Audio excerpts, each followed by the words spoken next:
critique à vif, aujourd'hui se faire tant de mal pour aller bien. Pourquoi fait-on du mal à son propre corps, en pensant trouver du soulagement? Pourquoi répète-t-on des gestes qui nous détruisent tout en croyant que ça va nous faire du bien? L'addiction est ce paradoxe douloureux, on cherche une issue et on s'y enferme. Les neurosciences nous expliquent que le cerveau, face à la souffrance, cherche des raccourcis. Un shoot de plaisir, une détente immédiate, une disparition de la tension. Et parfois une substance, un acte, un geste fait exactement ça. Mais à répétition, ce raccourci devient un piège. Ce n'est plus le corps qui obéit au sujet, c'est le sujet qui devient l'otage d'un geste. Et ce geste au fond vient combler un vide, un manque, un trauma, une douleur impensable. Boire pour oublier, manger pour se remplir, se scarifier pour exister, se droguer pour flotter. C'est une tentative de dire j'ai mal sans passer par la parole.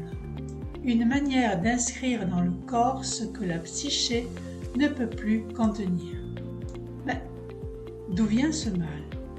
Ce besoin de se faire mal pour tenir debout. Souvent, il y a un message non entendu, un cri que personne n'a su accueillir. Une lettre jamais ouverte par la mère, un rendez-vous manqué avec le père, une parole laissée sans réponse dans les toutes premières années. Alors le sujet s'organise autrement. Il crée un circuit fermé, douleur, apaisement, rechute, honte, redouleur. Et ce circuit devient un abri paradoxal, une autothérapie qui blesse, une façon d'exister seul avec son poison. Il faut entendre l'addiction non comme un caprice ou une faiblesse, mais comme la trace d'une relation manquante, le symptôme d'un lien blessé qui cherche encore à se dire. Le corps s'est fait messager là où les mots n'ont pas suffi, et il répète, encore, jusqu'à ce qu'on entende. Alors non, il ne suffit pas de dire arrête. Il faut renouer avec ce cri ancien, celui qui n'a jamais trouvé d'oreille.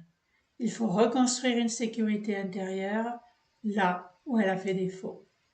Et peut-être qu'un jour, ce sujet-là, ce corps-là, ce silence-là, n'auront plus besoin d'un produit pour se calmer, mais d'une présence humaine, d'un autre lien, d'une écoute qui remplace la dépendance.